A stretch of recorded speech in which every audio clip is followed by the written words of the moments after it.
America's Mayor live from Dover, New Hampshire. But our eyes are on Charlotte, North Carolina, and our eyes are in a state of shock to see the additional footage of the brutal, barbaric murder of Iryna Zarutska, done by a career criminal, violent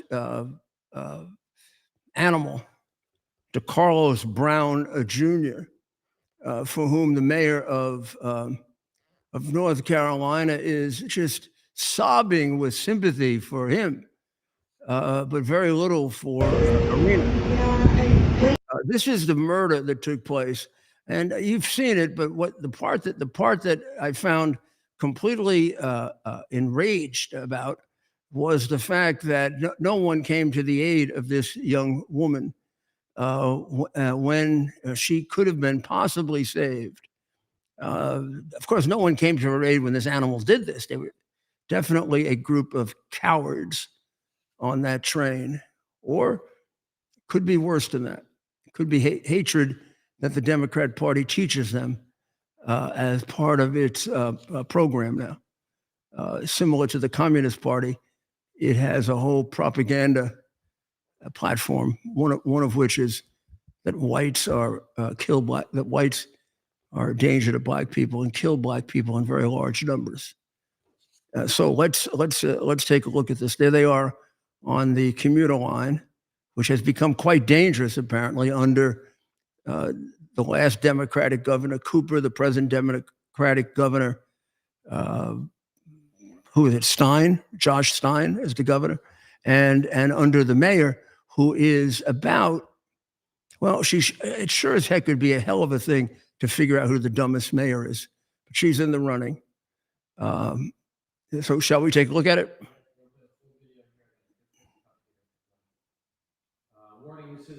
Warning, this video is many of you will find this extremely disturbing.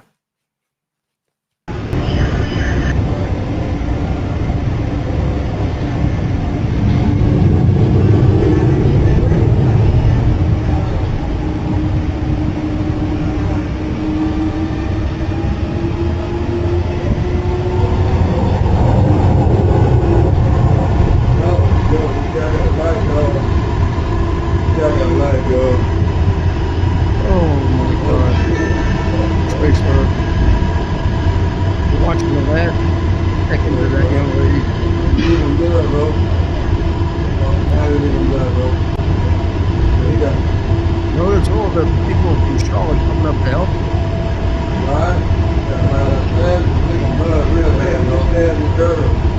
Do you think somebody should apologize for that? Absolutely. Oh my God. Look at this guy coming through. He's going to just look. Getting a good look, the cowardly slime.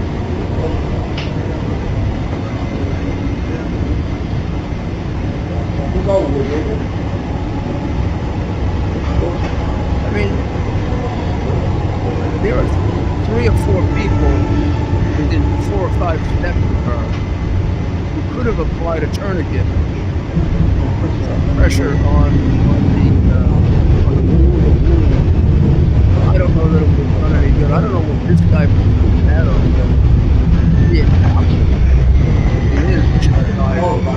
Finally, this gentleman comes in. I don't know where he came from, but he is going to try, and he's going to do what should have been done, which he was still sitting up.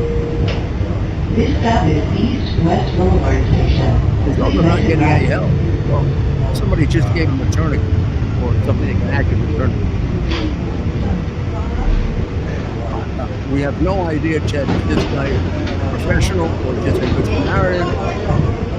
We believe he's a good Samaritan. Yeah, he's obviously about the only human being in Charlotte. The whole city should be ashamed of him.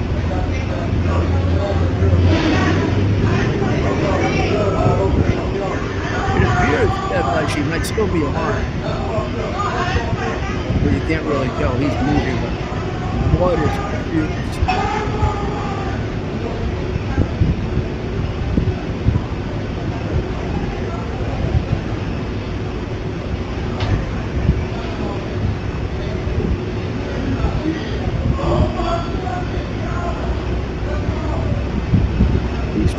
Looks like he's trying to make a 911 call at the same time, right? Isn't that a cell phone in his left hand?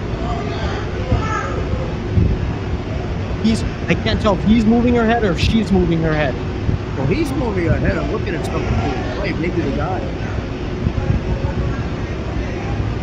We don't know why no one went up to her. Were they afraid of the guy? Or were they just hateful?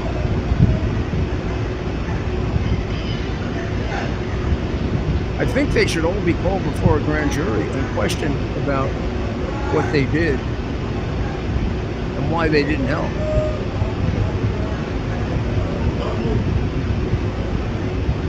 And it's amazing, Ted, they're not giving this gentleman any help. Oh, finally, a woman shows up. Maybe she's I don't know. I'm just saying, maybe she's a nurse. She's trying to help him.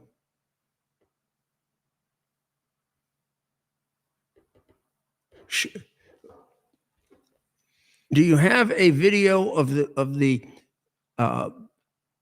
what the train looked like with the people who were sitting in their different chairs before it happened, Ted? Yep, we'll get that. Okay, let's watch this to the end. You see how much blood there is near the door? You see it? Yeah. Oh yeah. That's a lot. He must be gone now because they're all quite brave.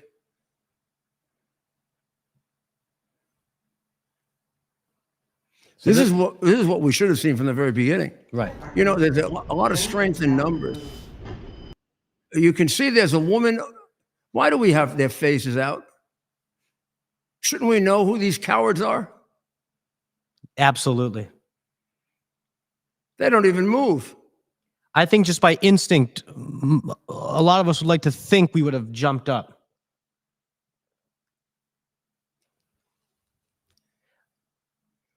I mean, look, I don't want to make this about us, but all I can think of, Mayor, is when we stopped last week and you didn't even hesitate. I'll admit it, I hesitated. You didn't even hesitate. You said, we're stopping. Of course we're stopping. And that was the middle of the night in a dark highway. This is a bright train. You got 10 people. You got 20 people around there. Look at that. All these cowards. Gee, don't. I can't help it. Yeah, he's worried if you got a little blood on him, I guess. Mayor, you stopped at 10 at night, pitch black. This is a big guy. But that's a big guy next to him. What the hell is that guy? He's wearing a Cowboys hat. What is that guy in the Cowboys hat? I guess he does make his way down the train. But my goodness, this should be a warning to anyone even thinking of going to Charlotte. Not a single person, though, even if they didn't have the courage, Ted, to apprehend this guy or stop him in the act, which would have been tough because it was really fast. Why are they not helping her? They're sitting there like it's a perfectly fine day. Look at these people. And this guy came up and he's running over. What's wrong with his arm? Yeah, he appears to have something going on there, but that gentleman is the one that ends up. That could be the train. That could be the train moving, right? Moving. That I mean, he almost looks like he's drunk or something. And he might have been, right? I mean, it's late at night. I'm guessing it was later at night. Or he's seeing the blood and is like, "What the hell is that?" He sure was afraid to make eye contact with him, though. Right, but he probably had no idea about the woman yet, because that happened on the other end of the car. So he's coming from the previous car, it looks like, and then he makes his way down. Here's another guy. Here's another hero, and these people are getting off the train. They're all moving away from him. Oh, this is the worst video you can imagine.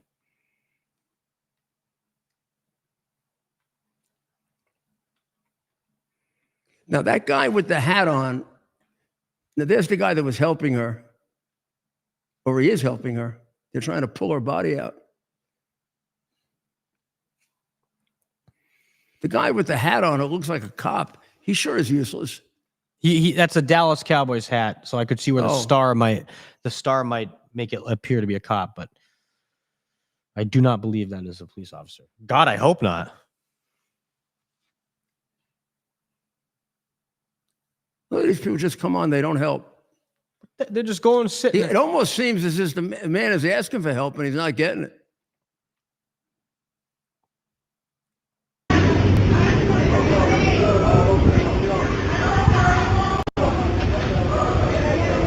This is part of what the mayor should be concerned about. People died.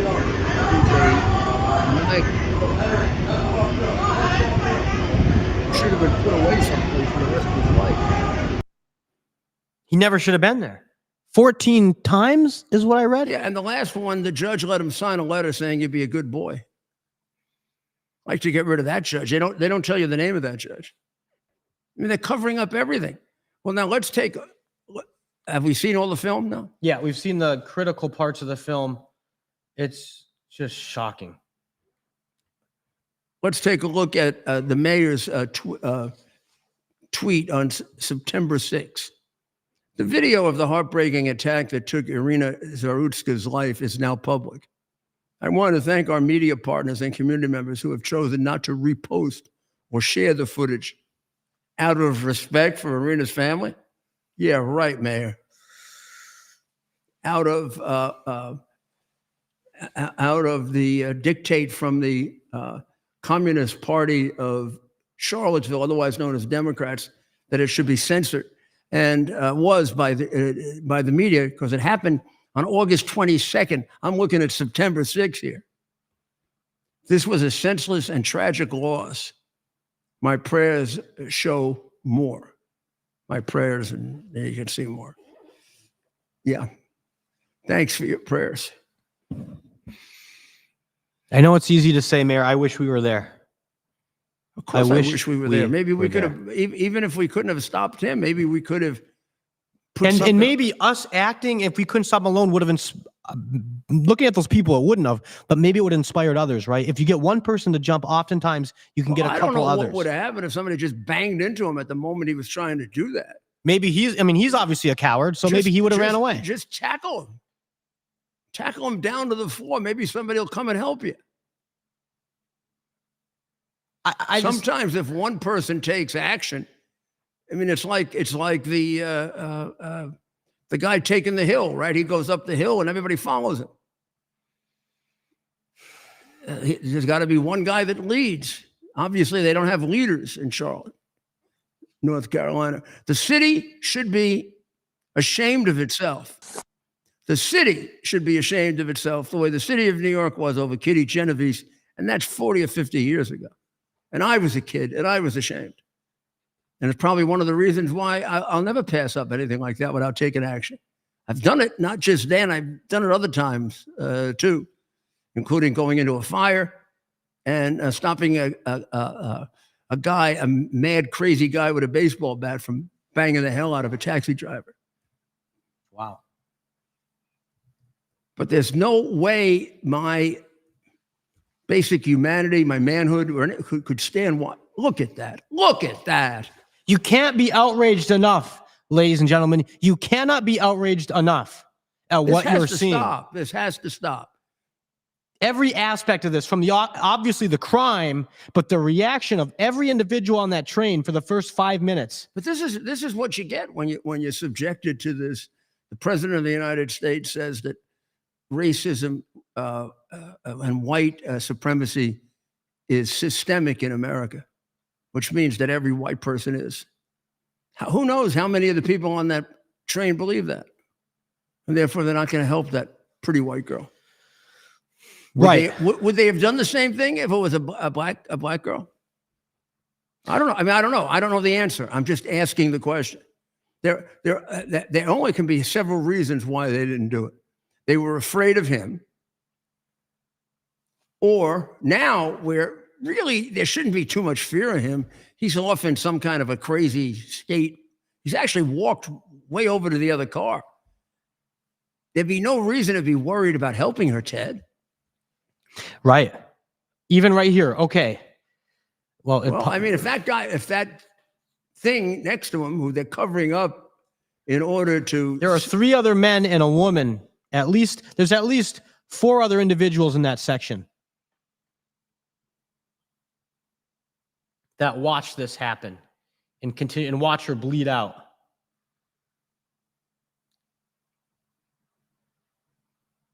Sorry, we're trying to get back to, look at these people. So it's so disturbing to watch, but you cannot be outraged enough. Obviously at the crime and the judges and prosecutors, but also for the reaction. And that's it's just the inaction of everyone else on that train is such a damning indictment on our society. I hate to say our society, but this is America. This is a major city in America, and supposedly one that we've been told for the last couple of decades, one of the hot spots to move to, right? How many young people, everyone in our audience, how many people do you know? It's been a high crime city for quite some time. But young Since people, they started having Democratic mayors. right. But young people have been moving to Charlotte in droves. I know so many young When people. Mayor O'Rourke was there, it had almost no crime. Since then, it's become a high crime city.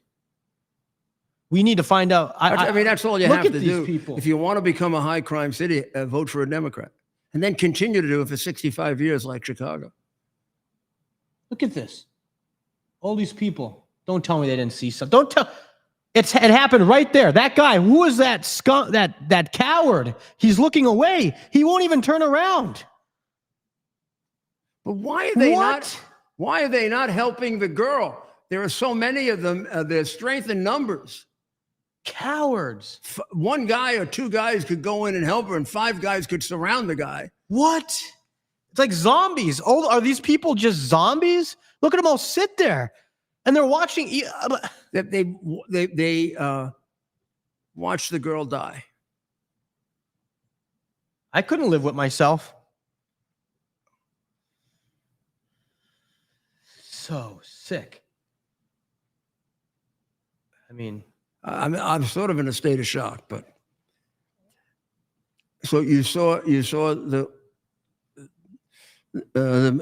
mayor has made brilliant statements like, "We'll never arrest our way out of issues such as homelessness and mental health." This isn't homelessness and mental health; it's murder. And by the way, if you don't deal with homelessness and mental health, you're going to have murder. And you don't deal with homelessness by letting people stay on the street. They just become more insane on the street. They become more violent. They become more isolated from society, half-wit. let's take a break. Someone made the observation about one of the dumb mayors that I guess it was in Chicago or New York, how come they picked the stupidest person in the city to be mayor? That woman has to be one of the stupidest people in the city. Rob Schmidt, I think, one of our... We will never arrest our way out of it. Well, it's a lot better than not arresting them.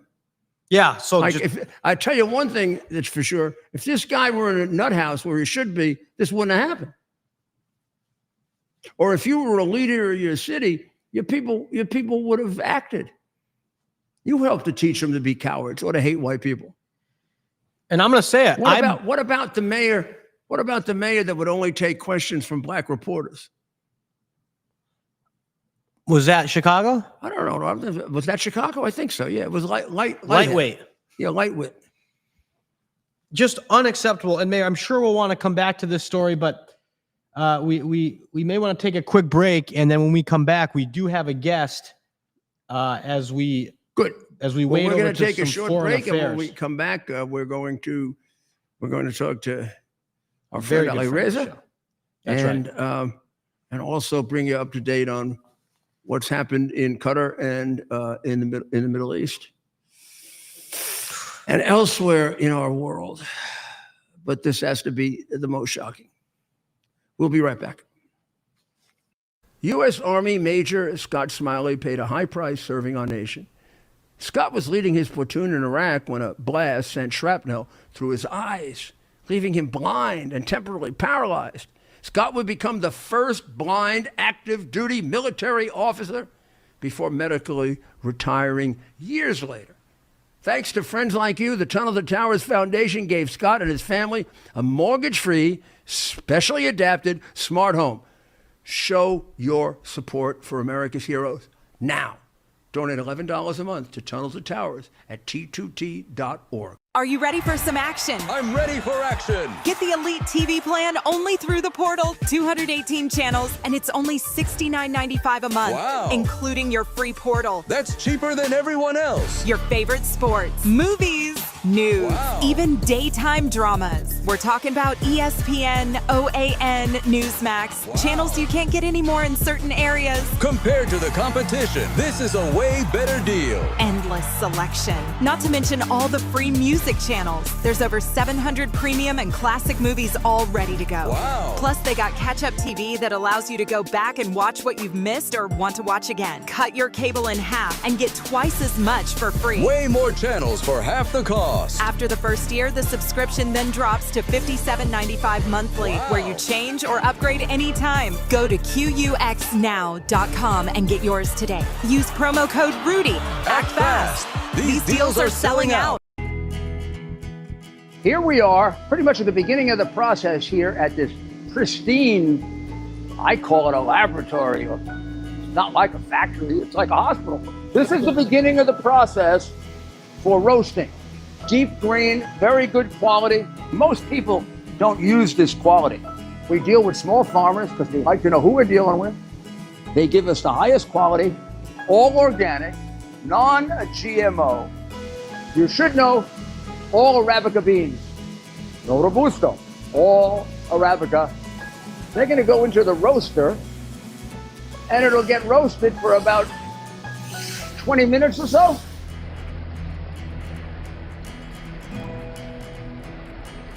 Oh my goodness, look at these.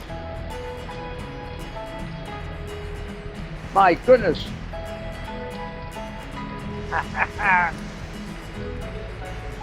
You're going to want to specially order these.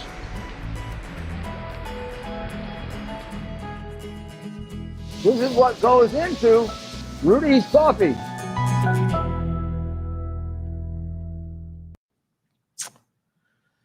Welcome back. Welcome back to America's Mayor Live.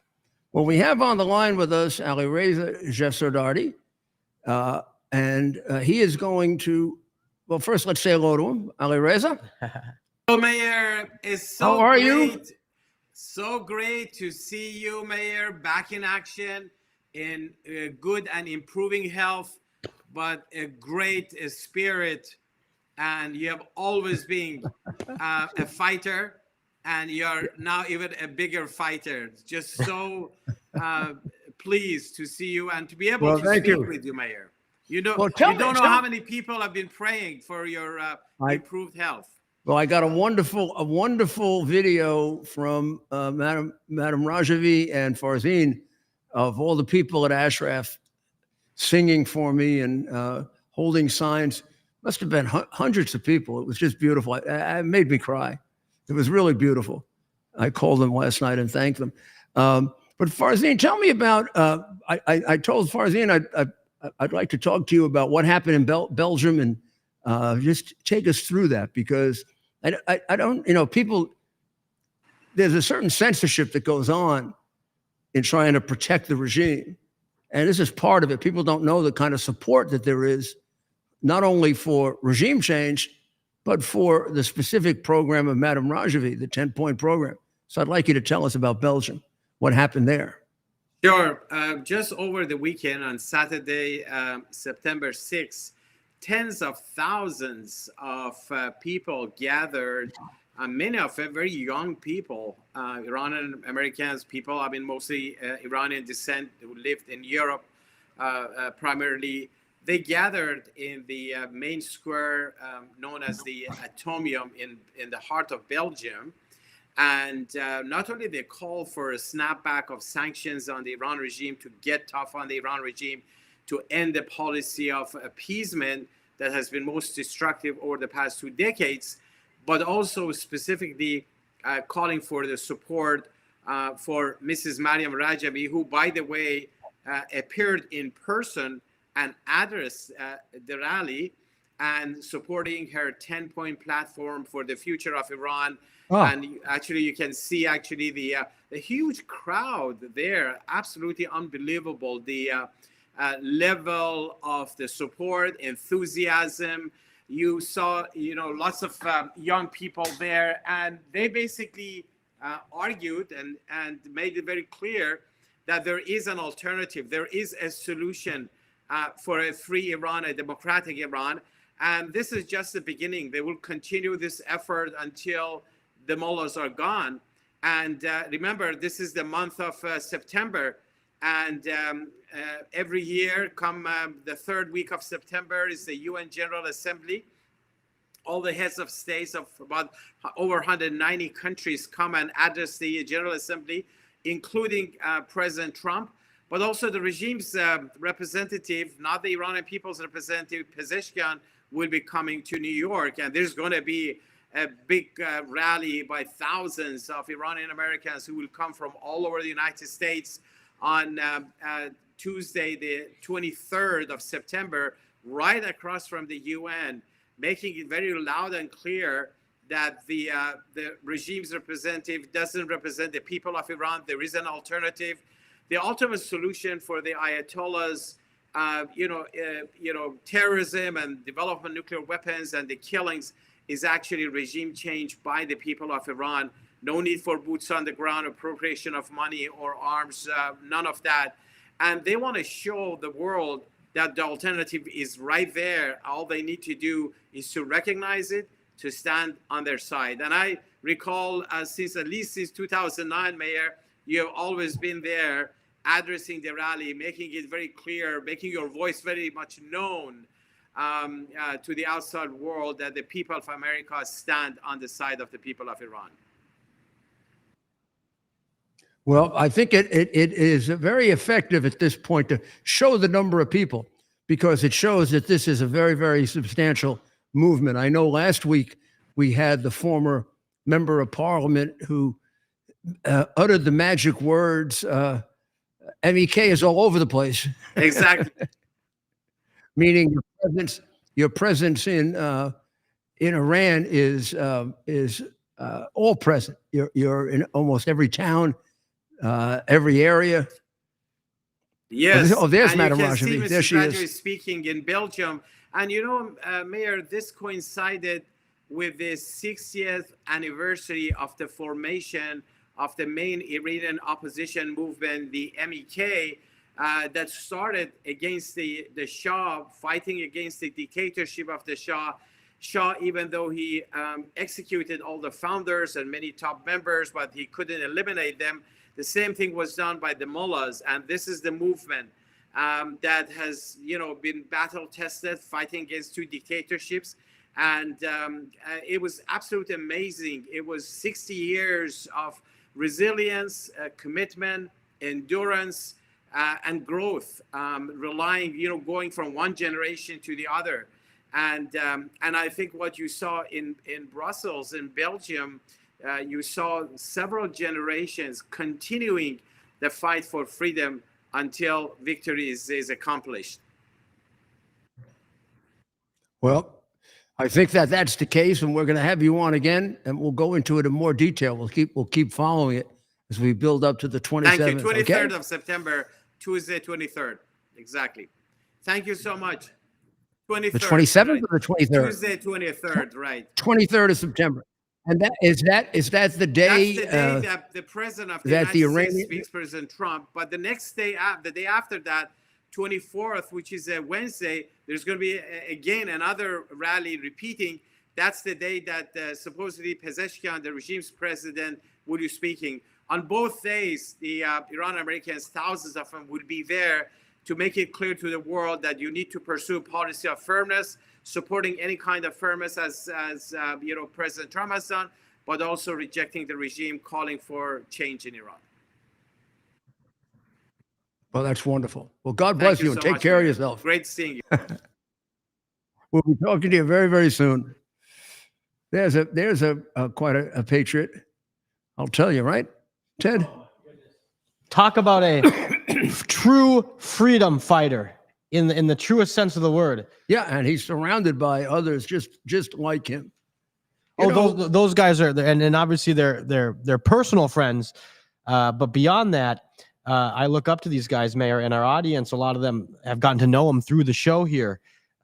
These guys don't mess around. When you talk about fighting for freedom in the truest sense of the word, these are your guys. Yep. And of course, they're led by the incredible Madam Rajavi, a woman. So when I say guys, I'm using the term yeah, loosely. they're pretty much 50-50, men and women. The organization is, and it's really intended that way because one of their great causes is in order to bring freedom and equal rights to women, religious freedom, political freedom, all the things that decent people in Iran want. Right. And so we'll get more info on that event on the 20th. And we'll get some more info on that and make sure any of you that might be in the area may want to get out there. Again, if you are fed up with the Ayatollah and want to see a future with a free Iran, these are your guys.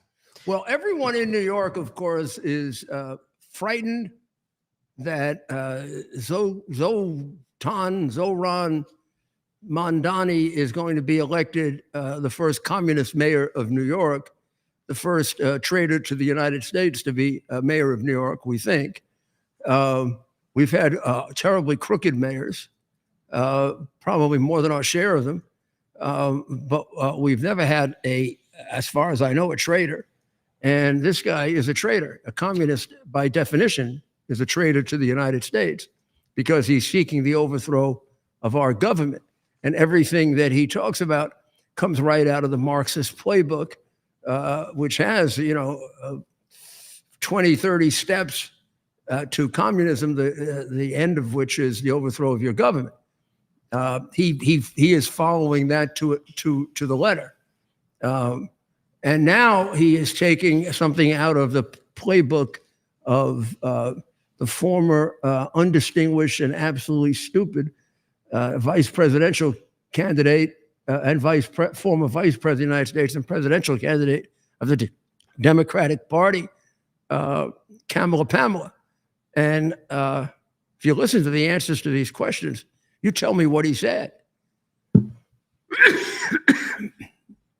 Shall we put them on? Yep. So the first clip, this is going to be from an interview he had on Friday. This is with CNN's Abby Phillips, and this is his, well, just watch the clip and judge for yourself. This is frontrunner candidate Zoran Mamdani. Everything that people talk about. But in this country, there's a big debate about the wealthy, the uber wealthy, the gap between the rich and the poor. Just this week, Tesla offered a pay package to Elon Musk that would potentially make him a trillionaire. Do you think trillionaires should exist? I think the better question is whether working people should exist, because what we're seeing right now is amidst this incredible wealth, we have people who are keeping the city running that have to now live outside of the city, outside of the state. There are New Yorkers who are living in New Jersey and Pennsylvania and Connecticut because they just can't afford to live here. Amidst all of that, we have talk of trillionaires. I mean, it tells you where our political priorities are.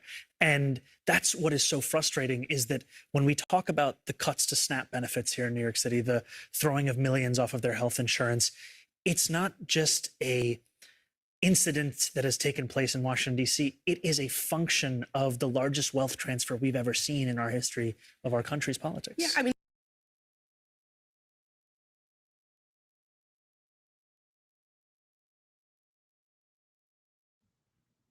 So what? What's he going to do about it? Do you understand? I mean, do you understand that? I mean, that is what has become the modern Democrat communist response. Just bullshit. No proposal. All his proposals are going to drive people crazy. He's going to spend another $10 billion. He's going to tax rich people more so that the few rich people left are gone. It'll end up a city that's completely dependent, nobody working, nobody having any money. Anybody with any money is going to go somewhere else so they can keep it. I don't know if it's because he was too stupid to get into Colombia, or he's an avowed communist. I believe it's the latter. Although I don't think he really is an avowed communist. I think he has the sentiments of a communist. I don't think he's intelligent enough to really be a communist, because the things that he says are extraordinarily vapid and stupid and meaningless. That was just a group of words. And of course, by a reporter that was sitting there ready to give him a big, French kiss. So now let's go to the next one. I think this is with my friend. I believe is with my friend Marsha Kramer. So now we're going to play the next one. Try to decipher this word salad from Zoran Mom Donnie. But we'll work on it. Brooklyn and in the Bronx, people are now focusing on, now with the increase in shootings in Brooklyn and in the Bronx, people are now focusing on public safety. So I'm wondering, what would your public safety plan look like? Explain it to our viewers. Absolutely. Prior to the West Indian Day Parade, I visited Little Caribbean, and I spoke to a number of residents in East Flatbush who were sharing their concerns around gun violence. And I met a number of New Yorkers who were part of the crisis management system, part of a cure violence approach to dealing with gun violence. And they told me how important it is to have a comprehensive approach to reducing gun violence and, frankly, rooting it out of the entirety of our city. And that it would take working with the police, working with the crisis management system, working with a cure violence approach, all of these things to deliver that safety. And then I went to the Bronx just a few days ago, and I met with a program called Guns Down, Life Up. And this is a program based in Lincoln Hospital. And one of the young men I met, he had actually been attacked and was in Lincoln Hospital, and he was thinking about retaliating. And that's when he learned about this program. They recruited him to join the program. And instead of another act of violence, he's instead now a mentor to others who have just gone through that same process. Poor Marsha. That's what he's going to do about violence in the city. He's going to go find people in the Bronx to talk about it. That's going to really help when a woman is being beaten at home by her brutal boyfriend, and the guy walks in and says, "Hey, let's talk." Well, you're going to get a lot of those people killed. This is a stupid child in a horribly serious man's and women's game. And it's not a game, it's life. It's a game of life. He's not prepared for it. He's a spoiled, rich, stupid brat who has completely un-American ideas, has a hatred for the United States, loves our enemies, and should get the hell out of here and go back to wherever the hell he came from. And I'm not even sure who I know that is. I know he's not black, although he lied and claimed that he was. That I can tell because I can look at him. The rest of it, I don't know where the hell he came from.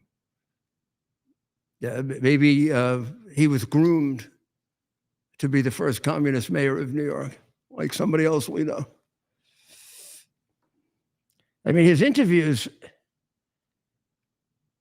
he has a program called Guns Down, Life Up.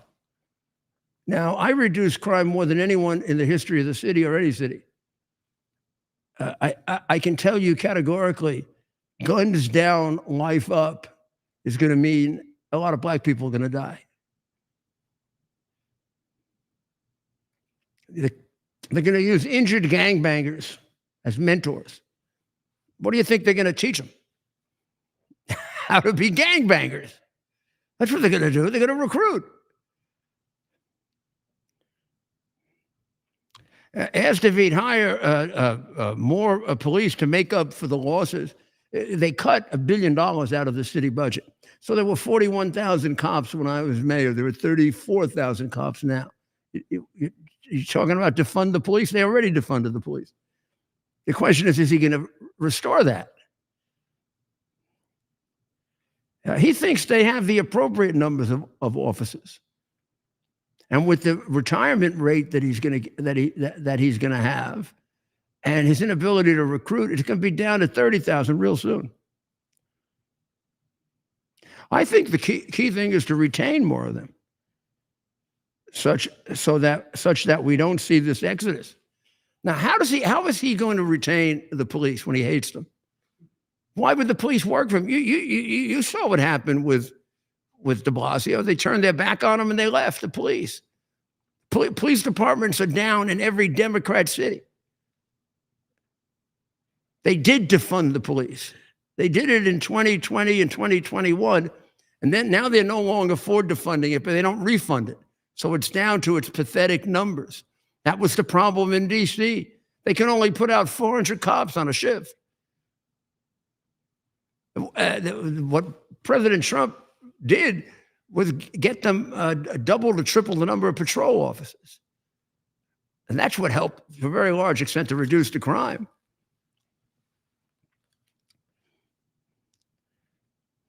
He also is going to take another $1 billion out of the police department, which means fewer cops, for the Department of Community Safety. Now, you know that's going to be a bunch of political crooks, political hangers-on, left-wing fools who are going to go around and tell hardened criminals to use their words. Or maybe they're hardened criminals themselves. This is a disaster. Everybody in New York knows it. Why aren't they voting against him? Do you get it, Ted? I can't talk to anybody in New York that isn't apoplectic about this bum. Why aren't they voting against him? Right. And it'll be interesting to see what happens, Mayor. It'll be interesting to see what happens come election day, because a Democrat primary, of course, is a different group of voters. The president is of the view, and I think, the interesting thing about President Trump is he doesn't really hide much. He tells you what he thinks. Right. And this is what he said to me personally as well as publicly, so I don't mind saying it. He feels that you can't beat him by dividing up the anti-Mandami vote and making it possible. Right now, he's winning with only 37% of the vote. Right. I mean, that's ridiculous. I don't know that we've ever had a mayor elected. I mean, Lindsay was elected a couple of times with only 40% in a three-way race. There have been a couple in three-way races that have been elected with like 42, but I've never heard of a mayor elected with 36%. Now, he has 36%, and that puts him 12% ahead of Cuomo. And unfortunately, outside of Curtis Sliwa, who we know personally, so I'm leaving him out of this discussion, there's the alternatives to Mamdani have such big flaws, and they themselves have major defects in the public's eye. I think Adams is a non-starter. Right. I mean, the guy Adams has talked himself and worked himself out of the job by not being willing to do by not having any political courage. I think Cuomo is so frighteningly flawed, right, that people are worried how crooked he'll make the city. Well, remember, he cleared the field for the Democrat primary when he chose to run for mayor, and then he ran a half-assed campaign. I mean, Mamdani has already beat him, but he beat him with even a smaller electorate, right? That tends to vote very insanely liberal Democrat, right? I'm just afraid the president's logic about it, although it goes against our friend Curtis, probably is the traditional political logic. Right. That now there was an article in the paper saying that the president and Curtis don't get along. I think if anything, that's more on Curtis's side. I don't know honestly, Curtis, don't get upset. I don't think the president is giving you much thought. So I don't think the president is, if the president thought you could win, he'd be for you. Actually, think about it. He's not really for, he's for Cuomo for the same reason that I might end up being for Cuomo, although I think I'm for you. And that is, if it was Cuomo or Mamdani, of course I'd go with Cuomo, even though I fear him and I worry about him.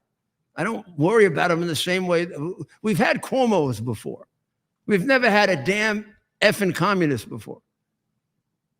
And this guy is a particularly odious little shit.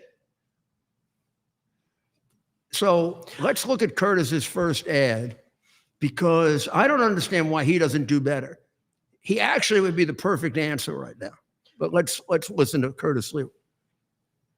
So this is Curtis Sliwa's first ad. We're bringing it up. Yeah, right he has now. no money also because the Republicans aren't supporting him.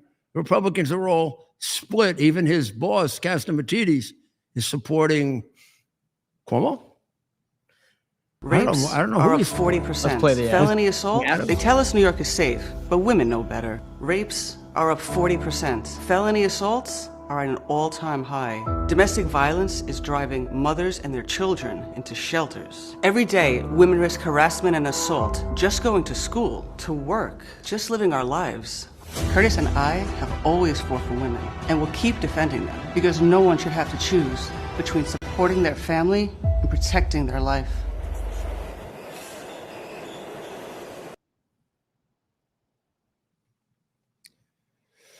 Well, it's a usual ad that's done with 4 or 5 others.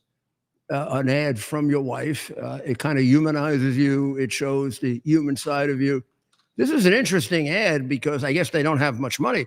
They got to put everything they can into it. So this becomes a highly substantive kind of down ad, right? It's about how bad the city is, which you have to do if you're running like he is. And he's the answer. And they have his wife doing it. Could work. It gives them a different picture of Curtis, who, everybody gets stereotyped. I did, everyone does.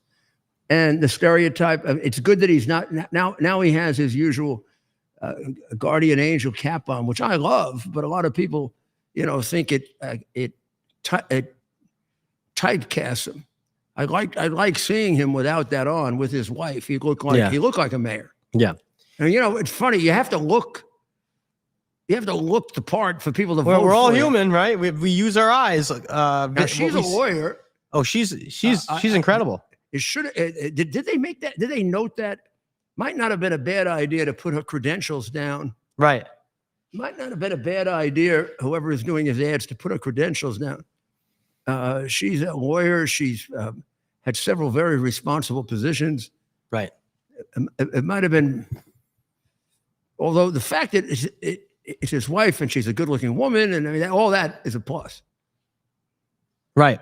And look, we know Curtis real well. I've gotten to know Curtis through you. The one good thing he has going for the people of the city know him.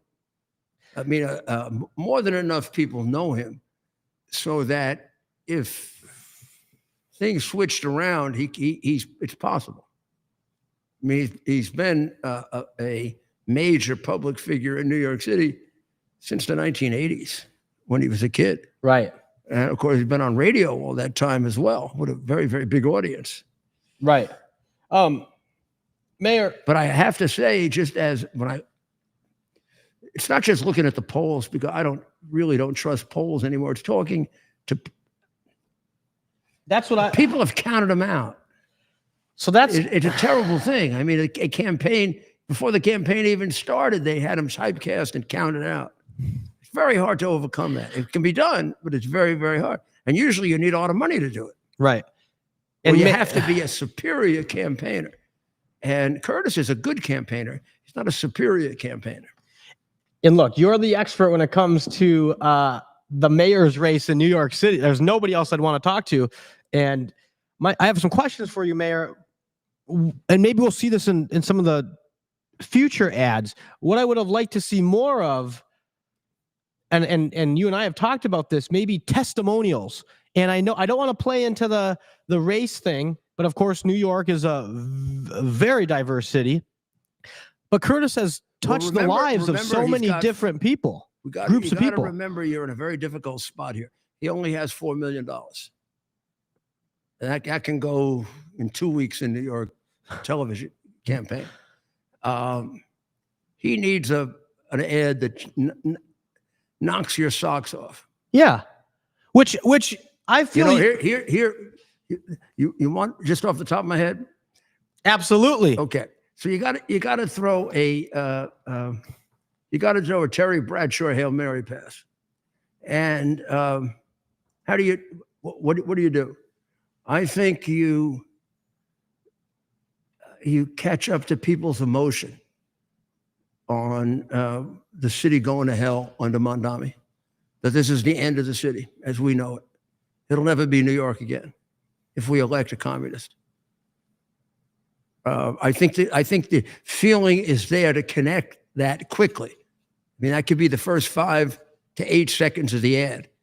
You got to connect with that emotion. You got to connect with the emotion of all the people that say to us, how they can elect this guy. How do they ever?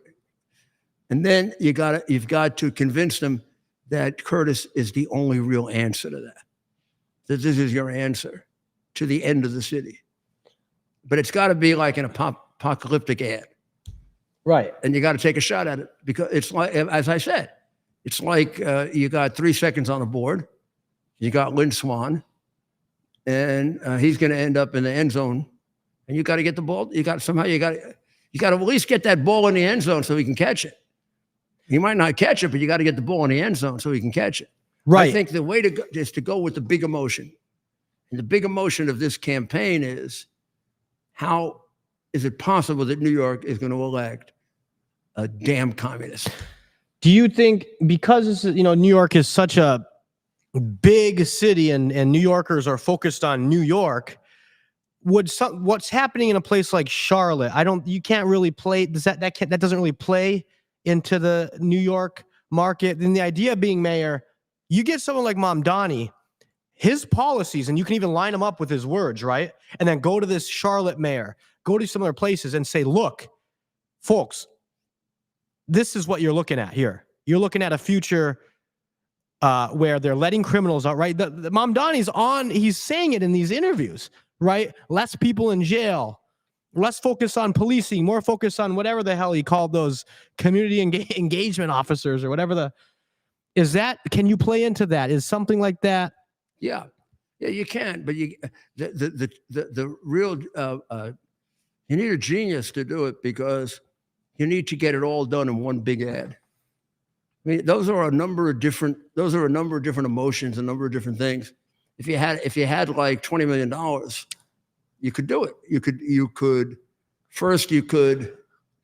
I mean, the classic way to do it is you first build up Curtis's positives, because you can't do negatives if you're net negative yourself. Yeah, you go down.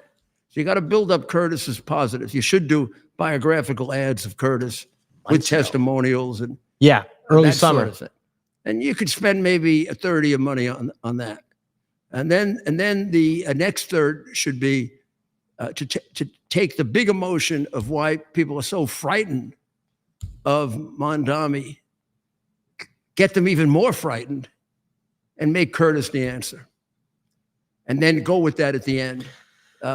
2 great political consultants told me that the art of doing a great campaign is to know the final question to put in voters' minds, and you be the answer to it. So if people walk into that booth and say, we are afraid that New York is going to disappear under this communist, they're going to vote against Mondami. You got to get them to vote for you. Now they go 3 ways.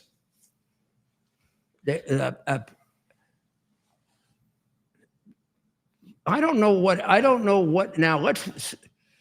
There is also this little secret thing going around that the deal is already done and Adams is going to drop out. And if Adams drops out, Curtis is, and they're going to try to do it with Cuomo. So why is Adams attacking Cuomo as recently as yesterday? I don't know. I don't think that's true. I don't think what I'm saying is true. Okay. I'm just telling you that there are people saying. Yeah. I don't know if people can overcome the barrier with Cuomo. Right. I mean, the man, many people are afraid of him. Many people they're afraid of him. Put the deaths of thousands of 15,000 elderly people. The fact that the nursing homes were his biggest contributor. That's a hard thing to get over. That's the fact that he's going to run it on this crime thing. He passed all the laws that made New York City a big crime city again. And Adams actually brought it down a little. Right. Cuomo's an enabler. Cuomo is to New York what Cooper and Stein are to North Carolina. He may not be a full-blown communist. Stein shows up. He looks like a little boy too. Yeah. And he's the guy who caused all this. How does he even have the balls to show up on television with this girl dead? He killed her. What the damn laws did he pass? Right. And so he tries to say he's a moderate. That guy, he's not. I mean, my goodness. What a damn disaster he is. And to do that to a great state like North Carolina, what the hell is wrong with North Carolina? It used to be like a really sensible state. Right. I think of Charlotte as the last 15 years, people moving down there in droves as a big city that's not this leftist. They've been going to hell since they voted against O'Rourke. That's right. You are familiar with that. That was about 20 years ago, 15 years ago. Yeah. Yeah. He was a great mayor, a great governor. But in New York, right? Don't you have to get two things done and time's running out? You gotta show Mamdani as the fraud that he is, right? Don't attack. Yes, he's a communist and all those things, but he's a fraud, right? He's a rich kid, and he was able to use some of these issues, affordability, to win that primary. So if I'm Curtis, I'm taking on Mamdani on the issues he's been able to elevate to the front of this race, which is affordability, and really affordable, the cost of living and affordability. How he's going to make New York City more affordable by raising taxes on rich people, I have no idea. You raise taxes on rich people, they leave. The net result is they stop contributing all those riches to the economy. So for the little bit of money you get from the taxes, you lose their everyday expenditures, which are enormous. I mean, they already pay like 90% of the taxes, and they probably account for about 90% of the economy in New York. So now if you take rich people out, you no longer get their taxes, but more importantly, you don't get their contribution to your economy. And they're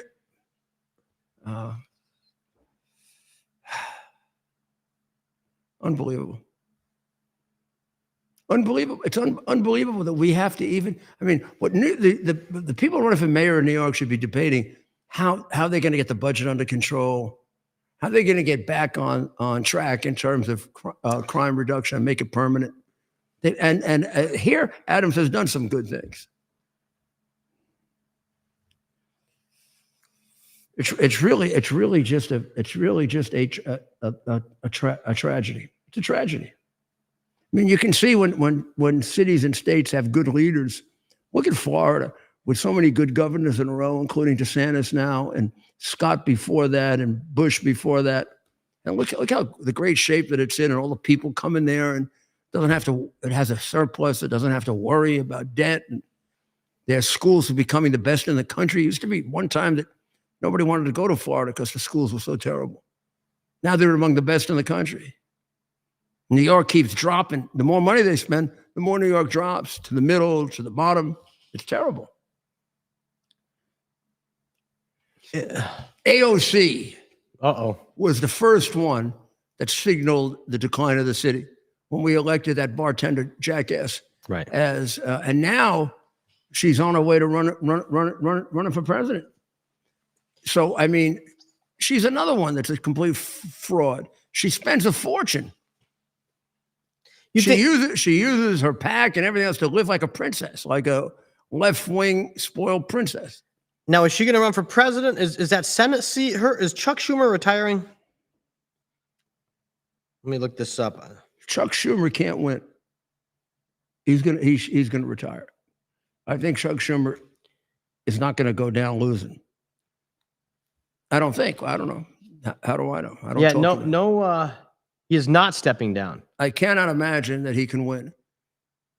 He has been such a traitor to his own people. It's going to be that they have to walk out on. Yeah. I mean, you couldn't be a self-respecting Jewish person and vote for him. I don't get it. I mean, he walked out on his people at a time of existential threat for his own career, which is what his character is all about, which is non-existent. Unbelievable. So you see, Mr. Z has got his little pals now with him all the time. He's got his little pals with him all the time. Oh, wait. You want to see Curtis? You want to see Curtis and Trump way back? Yeah. Look. Oh, that's a good photo. That's when I knew them. And by the way, Mayor, you're a pragmatic. We're pragmatic enough, but I know we're also very loyal to the boss and the president. The fact that he doesn't get along with Trump, but I don't see him as like this deranged anti-Trump guy, right? In a way, that should help him in New York City, right? It's like, okay, you're allowed not to get along with someone, all right? He's not deranged. Trump would support him in a second. Right. If he thought he was the guy to win. Exactly. He's not vehemently anti-Trump. He just might disagree with his style. I don't even know what it is. I don't want to know what it is. Actually, isn't it strange? Because I'm very friendly, of course, with the president and friendly with Curtis. Yeah. I've never. Oh, Dr. Maria. So I have to say that I think if the president legitimately thought that he could win, he'd be for him, because he has no more affection for Cuomo than he would have for Curtis. It's been Curtis that's had the problem with not so much President Trump, but Donald Trump. I don't think it's as serious as the Post made it. But the Post doesn't know where they're going either now. I mean, they were for Adams. And I think they realize that Adams is a lost cause. So are they moving over toward Cuomo? Boy, they were dead set against Cuomo. It's going to be very, very hard. So we'll keep on top of it for you, because I do think it has a lot to do with other cities, not so much national politics. If anything, it's a shame to say this, and the president has said it, this is the best thing that could ever happen to the Republican Party, having a communist kook like this running in New York. I mean, it becomes national news, and the rest of the country turns against the Democrat Party. Sure, but I know you love your city way too much. Yeah, of course I do. To let it be a sacrificial lamb for this nutbag. The city would be in trouble if it just had an average mayor right now. It has such problems. Well, and it is in trouble, because you do have an average mayor right now. Probably below average. Terrible problems. Yeah, he's less than an average mayor, actually. And I'm not saying he's a crook, but he surrounded himself with people who obviously he's got way too much corruption for anybody to be doing anything very substantive to help the city. Yes. How do you come? They don't have the time to do it while they're stealing that much money. How do you come in as a popular Democrat, former cop, with all the media on your side, and by the end of your first term, you can't even run for re-election as a Democrat? I mean, since your specialty is a group of people who know how to cut up homeless and illegal alien contracts. Yeah, I mean, that's his biggest contribution. And a massive amount of money he brought into the city for the homeless and for the aliens, and it ended up in the pockets of his pals. And I question any mayor contribution to the history of the city. And partisan politics aside, this guy's wearing $10,000 suits, going to clubs till 2 a.m, taking these junkets over to wherever the hell he's going. Well. Okay. Sorry. Mayor, okay, you had a few nice suits. Is that what you're saying? No. What I'm saying is that's not fair. I would take them if I had to over Mondami. I mean, we've had crooks before. I'm not saying he's a crook, but he sure as hell is surrounded by them. Right. No, I'm not saying he's a crook for wearing nice suits and going to the club. I'm just saying Congressman Suozzi is basically saying that the squad should get the hell out of the Democrat Party. Well, actually, he's focusing on Mondami, but he's also talking about Ocasio-Cortez.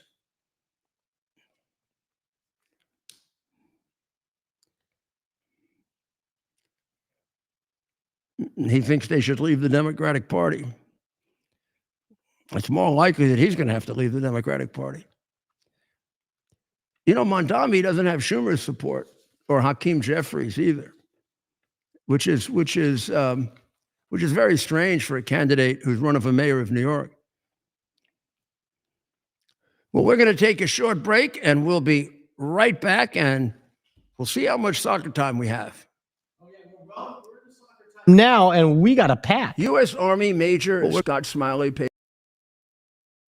Explain what we're going to do, Mayor. Sorry, we're going to come back right after these messages, and then we'll sign off shortly. U.S. Army Major Scott Smiley paid a high price serving our nation.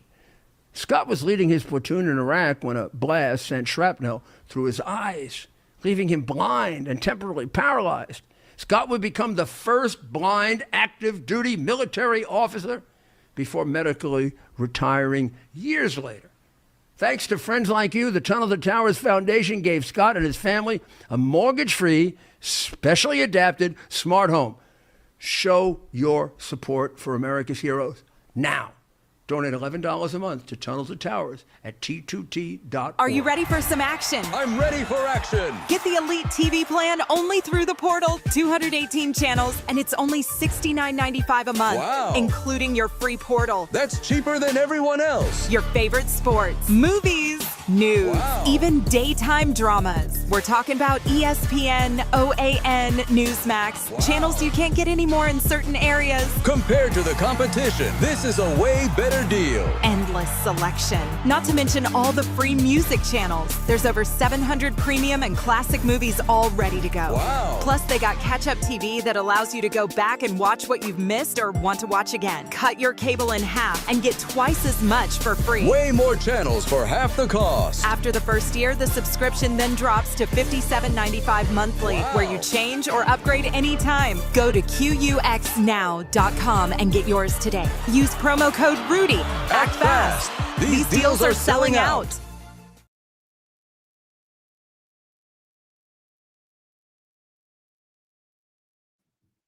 This is Rudy Giuliani back with you on America's Mayor Live. So what has happened to the auto pen scandal? This is a very, very big scandal. It is a very horrible thing, and it's something that can't be allowed to happen. We literally don't know if we had a president. And pardons was signed 1,400, 1,500. Now, I know pardons are extremely controversial. I'm not one of those people that's very down on pardons. I used to have the pardon attorney working for me twice when I was in the Justice Department under Ford and Ronald Reagan.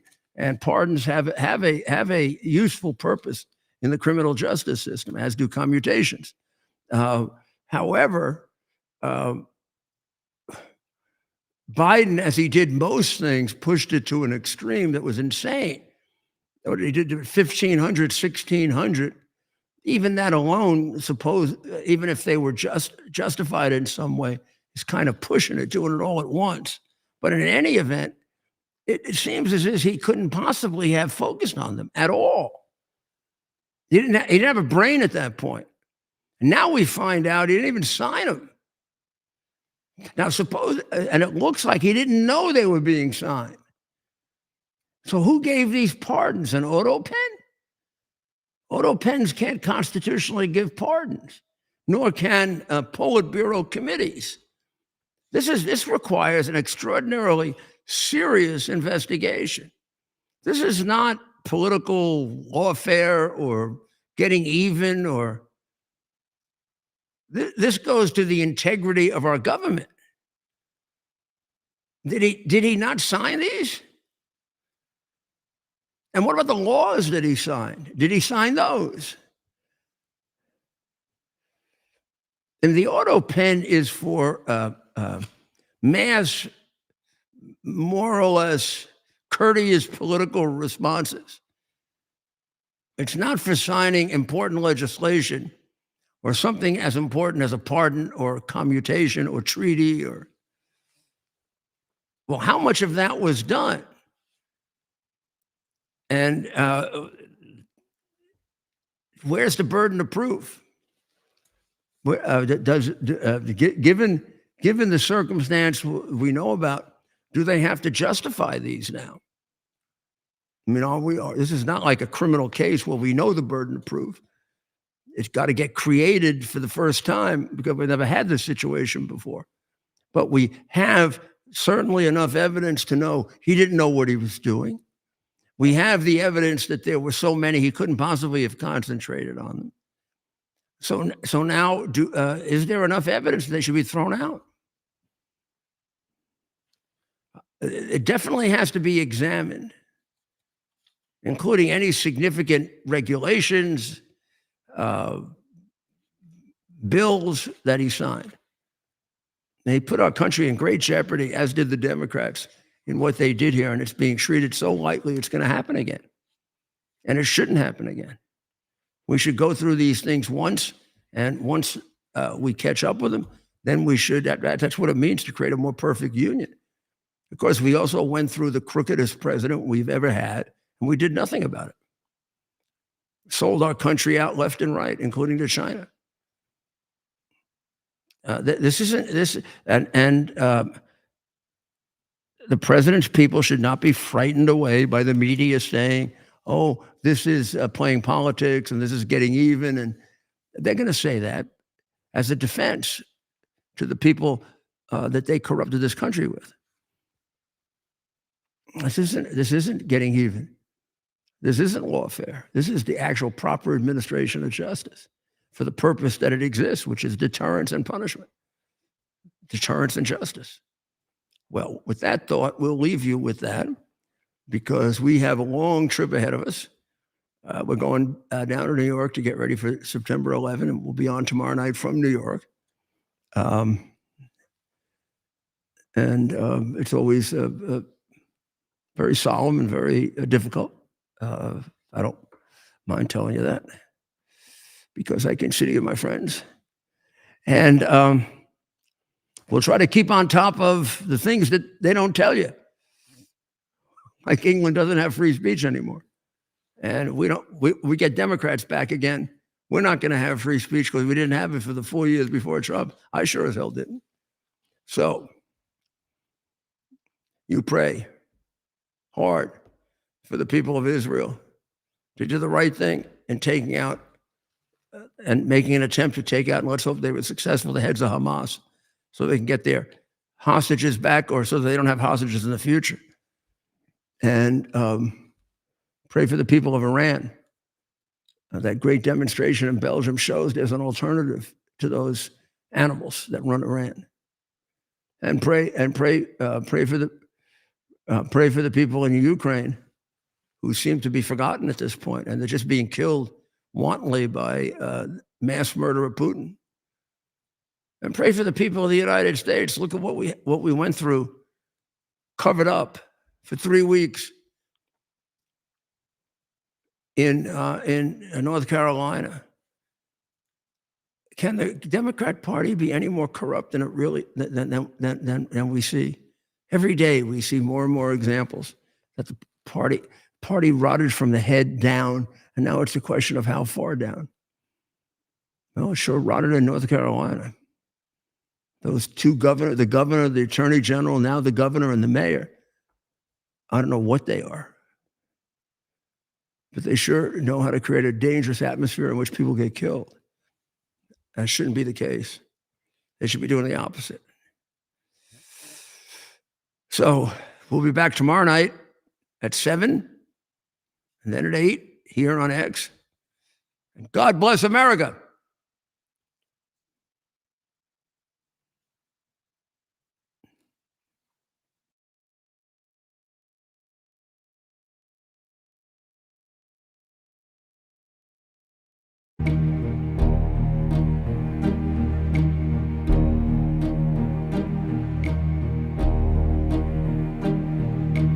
Who can say where the road goes, where the day flows, only time? And who can say if your love grows as your heart shows, only time? We are there.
It's our purpose to bring to bear the principle of common sense and rational discussion to the issues of our day. America was created at a time of great turmoil, tremendous disagreements, anger, hatred. There was a book written in 1776 that guided much of the discipline of thinking that brought to us the discovery of our freedoms, of our God-given freedoms. It was Thomas Paine's Common Sense, written in 1776, one of the first American bestsellers, in which Thomas Paine explained, by rational principles, the reason why these small colonies felt the necessity to separate from the Kingdom of Great Britain and the King of England. He explained their inherent desire for liberty, for freedom, freedom of religion, freedom of speech, the ability to select the people who govern them. And he explained it in ways that were understandable to all the people, not just the elite. Because the desire for freedom is universal. The desire for freedom adheres in the human mind, and it is part of the human soul. This is exactly the time we should consult our history. Look at what we've done in the past and see if we can't use it to help us now. We understand that our founders created the greatest country in the history of the world, the greatest democracy, the freest country, a country that has taken more people out of poverty than any country ever. All of us are so fortunate to be Americans. But a great deal of the reason for America's constant ability to self-improve is because we're able to reason, we're able to talk, we're able to analyze. We are able to apply our God-given common sense. So let's do it.